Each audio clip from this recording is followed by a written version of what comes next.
Assalamualaikum warahmatullahi wabarakatuh. Halo anak-anakku semuanya yang saya banggakan, yang pandai. Marilah kita bersama-sama belajar materi IPA itu dengan kegiatan les untuk peningkatan mutu materi pelajaran. Kita lihat untuk soal-soalnya ada 5 soal, maka silakan anak-anak untuk menyiapkan buku catatannya. Mari kita coba kita bahas dari 5 soal IPA yang akan saya sampaikan ini. Untuk soal nomor 1, ini, perhatikan gambar pengukuran dengan menggunakan neraca berikut. Ini ada 2 neraca, gambar 1 di sebelah kiri, gambar 2 di sebelah kanan.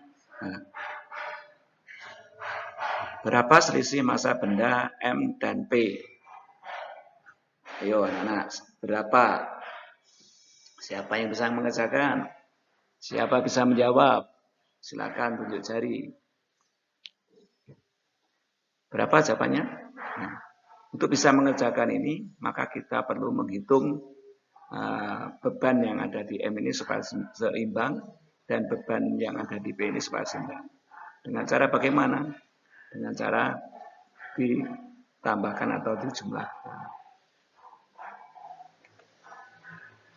Nih, jadi gambar 1 M-nya 1 kg ditambah 200 gram ditambah 20 gram. 1 kg ada 1000 gram, sehingga jumlahnya 1220. Untuk gambar 2 atau P-nya ini masanya 1150 gram. Yang ditanyakan apa? Yaitu selisih massa benda M dan P. Hingga jawabannya massa benda M 1220 gram dan massa benda P 1150 gram. Selisihnya berapa? Dikurangkan, yaitu 70 gram. Ya, jawabannya apa? C ya anak-anak, ini jawabannya C.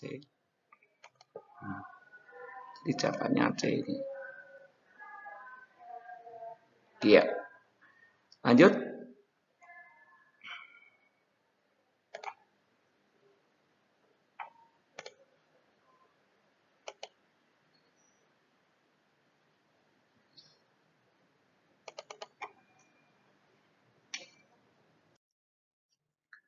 Perhatikan ciri benda berikut. Pertanyaan panjang, merupakan ciri benda gas adalah ini. Masih ingat ya, yang wujud saat seperti ini. Apakah A? Apakah B? Apakah C? Apakah D? Jawabannya apa anak-anak? Ciri benda gas. Apakah gaya tarik antar molekulnya sangat kuat? Jarak antar molekul sangat renggang? Nah, kita lihat tabelnya di sini. Kita lihat tabelnya di sini.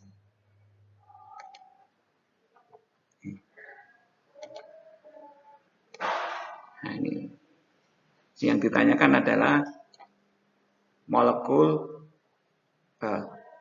yang ditanyakan adalah ciri-ciri benda gas ada di sini.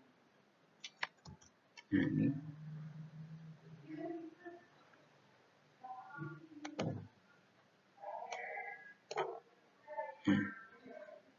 Ciri-ciri gas yaitu molekul tidak teratur dan sangat renggang, gaya ikat antara molekulnya sangat lemah, gerakan molekul sangat bebas, bentuk dan volumenya berubah. Mana yang pernyataan yang masih sesuai di sini?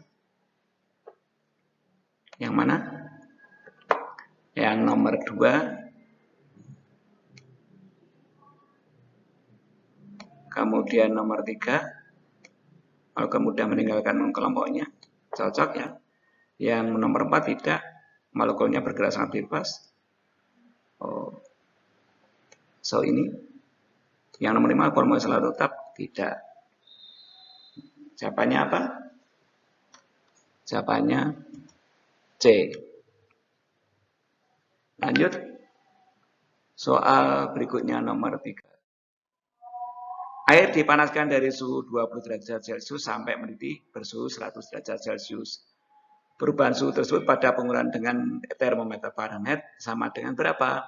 Nah, jadi mula-mula suhunya 20 derajat, dipanaskan menjadi 100 derajat. Pasti ada selisihnya. Selisihnya nanti ini dikurangkan. Tuh. Kira-kira berapa jawabannya? Apakah 80 derajat Fahrenheit, apakah 112, 144, atau 176 Fahrenheit? Masih ingat cara mengubahnya dari Celsius menjadi Fahrenheit? Selisihnya berapa dari 20 sampai dengan 100 derajat Celcius? 80, betul. Kita lihat. Ya. Jadi 80 derajat Celcius. Yang ditanyakan apa? Berapa derajat Fahrenheit-nya? Ya 80 derajat Fahrenheit berapa derajat 20 derajat Celcius berapa derajat Fahrenheit? Nah, ini rumus yang kita gunakan. 9/5 kalikan C ditambah 32. Kita operasikan. Nah, ini kita coret 80 dibagi 5 ada 16. 9 kalikan 16 ditambah 32 ketemunya 176. Jadi jawabannya adalah 176. 176 cocok ya. 176.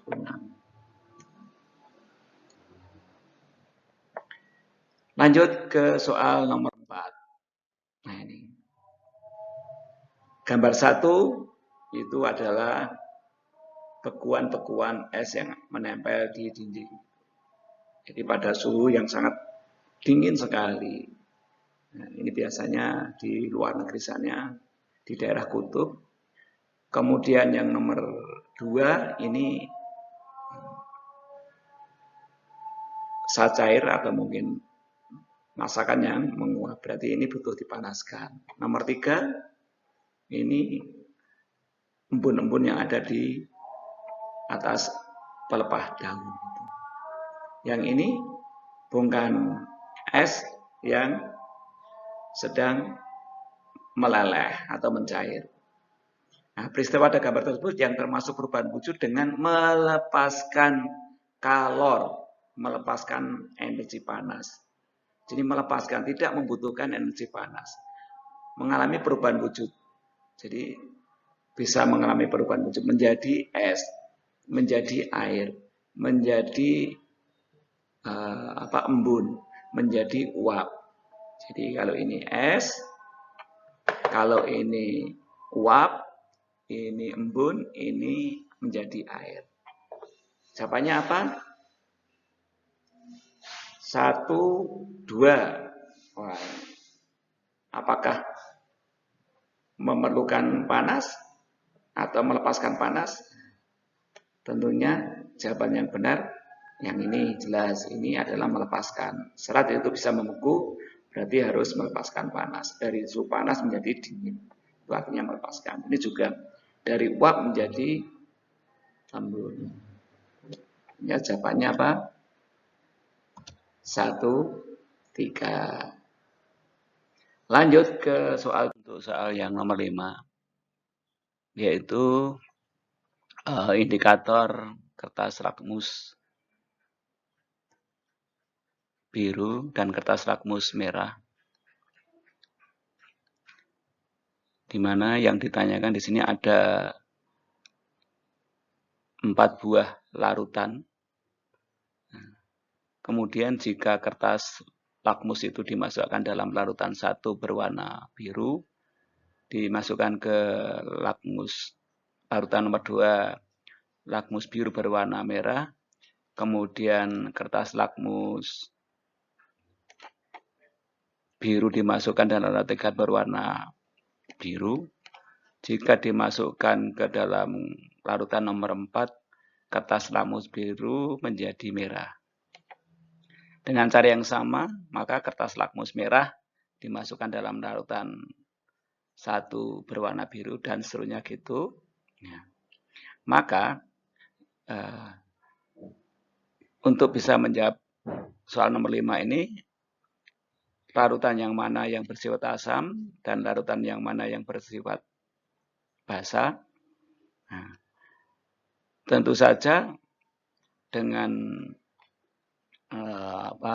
indikator yang berlaku, jawaban di sini mengarah kepada larutan nomor 2 dan larutan nomor 4.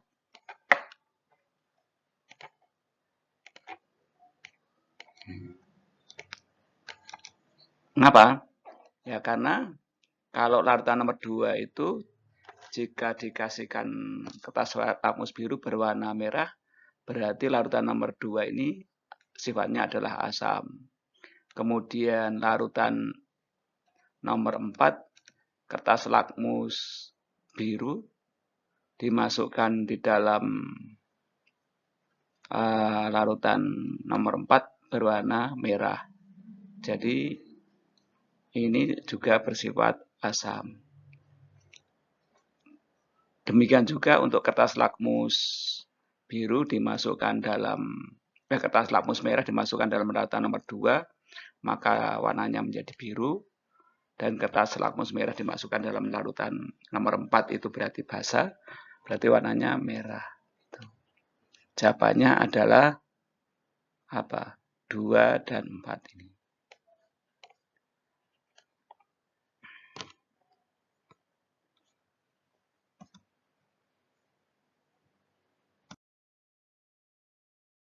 Ya. Untuk soal nomor 6, ini tentang gerak lurus berubah beraturan.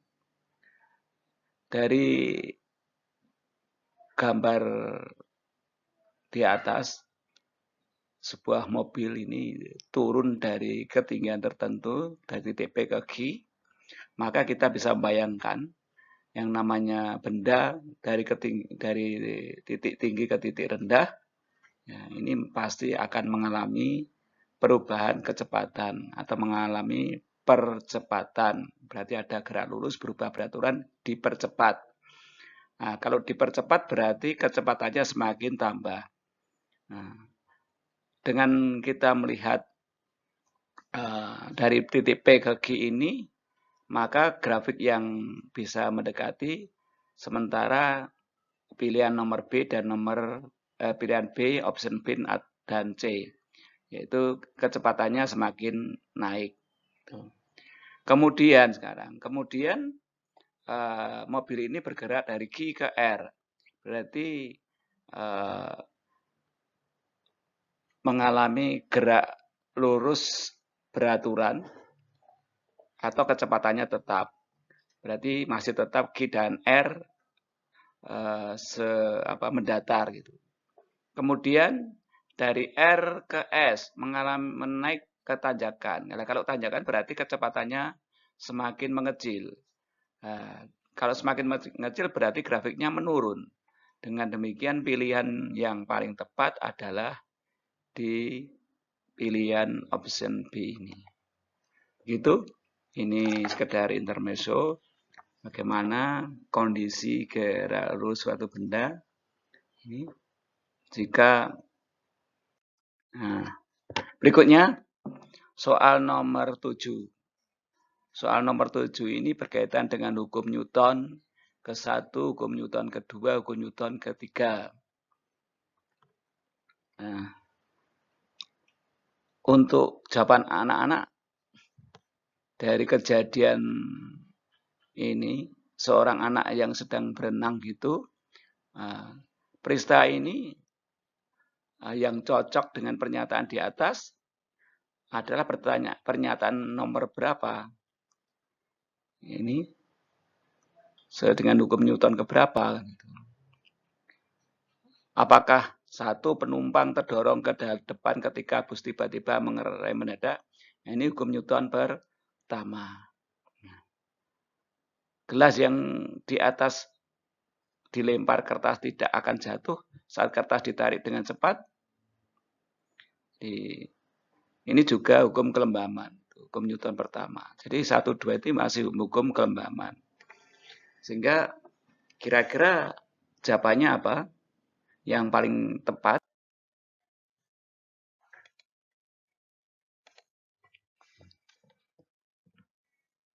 Berikutnya soal nomor 8. Dua gaya masing-masing 100 Newton. Ini.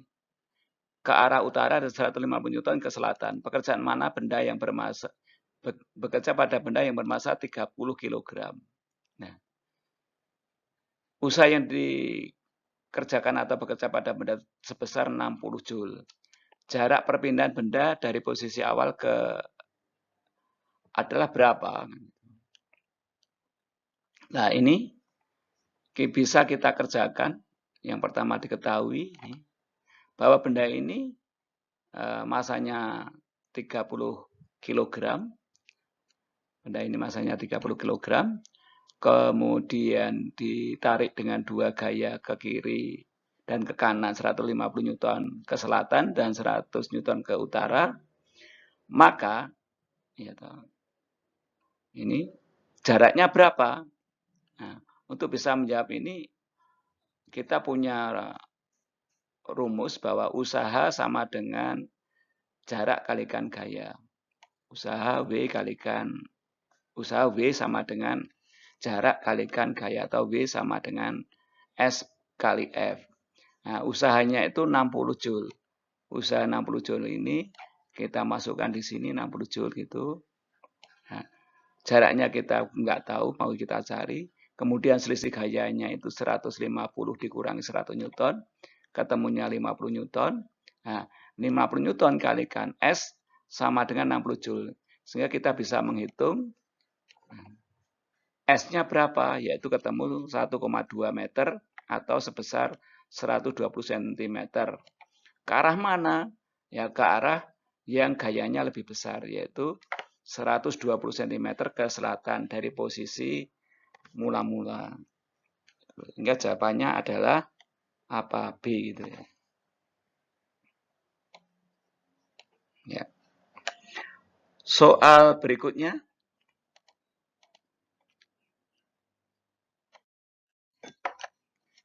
Pak Cokro akan menaikkan sebuah kotak ke truk menggunakan bidang miring seperti tampak pada gambar. Nah ini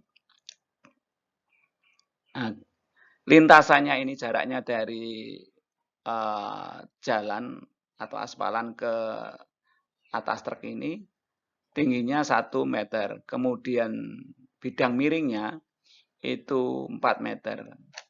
Nah, pertanyaannya keuntungan mekaniknya berapa? Nah, ini bisa kita kerjakan dengan cara kita bikin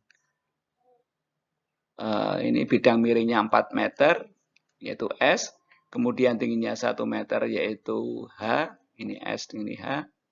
Nah, yang ditanyakan KM-nya, keuntungan mekaniknya. Keuntungan mekanik artinya apa? Panjang bidang miring atau S dibagi dengan tinggi bidang miring atau H. KM sama dengan S per H atau 4 meter dibagi 1 meter. Nah, hasilnya adalah 4. Jadi 4 meter dibagi 1 meter itu tanpa satuan yaitu hanya 4 dibagi 1 meternya menjadi hilang. Maka keuntungan mekaniknya sebesar 4 saja. Jawabannya adalah C. Berikutnya soal nomor 10. Nah, ini. Nah, silakan dikerjakan gitu, bahwa benda ini masanya sama. Itu masanya sama ya. Masanya sama berarti balok 1, balok 2, balok 3 ini masing-masing memiliki massa yang sama. M1 sama dengan M2 sama dengan M3 sama dengan M4. Nah, yang ditanyakan apa? Tekanan balok yang diberikan terhadap lantai dari tekanan yang paling kecil ke tekanan yang terbesar atau menghasilkan tekanan yang paling kecil sampai dengan tekanan yang besar. Nah, untuk bisa menghitung ini kita punya rumus bahwa P sama dengan F dibagi A. Silakan nanti anak-anak mencoba sendiri, kemudian jawabannya apa. Di sini sudah saya bantu dengan beberapa langkah, yaitu P sama dengan F bagi A, di mana F itu sama dengan massa kalikan gravitasi, kemudian A-nya itu luas penambang bagian bawahnya. Ini juga ada videonya gitu.